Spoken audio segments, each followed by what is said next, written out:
Sir, bali po, sa amin po sa Mansalay, kumbaga, kami ang nakakaalam ng aming mga sitwasyon sa kanya-kanyang barangay, kanya-kanya pong sityo. Pero usapin po, sir, sa mga gaya ng sinabi nyo kanina na kumusta kami, yung aming kalagayan, yung aming pangkabuhayan.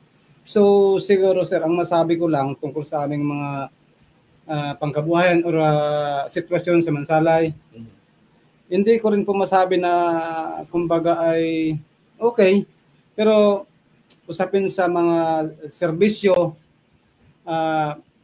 ito po ay naranasan namin o nararamdaman namin at may mga taong handang umunawa at magbigay ng serbisyo sa amin, lalo't higit sa sinasabing ng mga nakaraang panahon ay nadaanan kami ng mga malalakas ng iba't ibang bagyo o mahabang tag-init.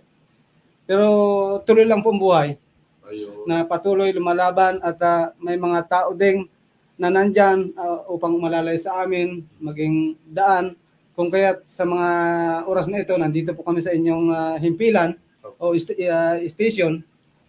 Lalo na po sa mag-asawang dating Education Party List Congressman Vilaro. Sa kanya pong may bahay si Madam Bernadette Vilaro. Kami po ay nagpapasalamat sa pamagitan ng sa kanilang tulong na mag-asawa, lalo't higit sa mga taga-Mansalay na mga katutubo.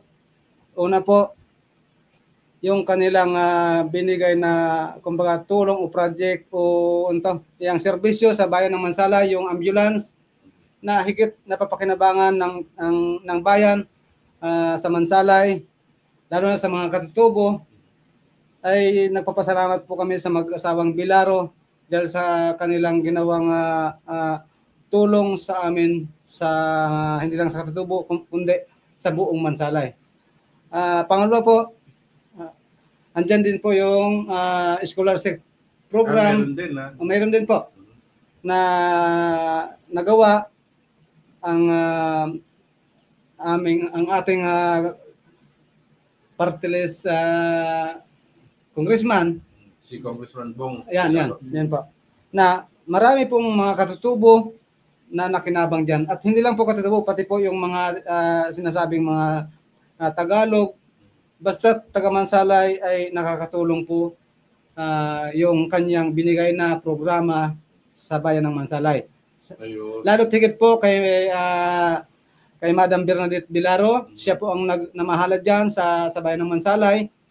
Kaya po, tiyataas po namin siya at lalo po namin siyang sinusuportahan sa kanyang adhikain sa bayan ng Mansalay na kung saan po nakikita po namin yung kanyang todo pagkalinga o kumbaga niyayakap niya yung kung anong kahirapan ang meron ng bayan ng Mansalay, siya po yung yumayakap sa amin. Ayun, ganun palang suporta na nangyari diyan sa inyong mga katutubo, yung mag-asawang former congressman na Salvador Bong Vilaro at si Dr. Bernadette Vilaro ay talagang nakatutok at nakatodo suporta sa inyo. Live from Quezon City, Philippines, your news, current affairs, and public service channel, Margo TV Philippines, live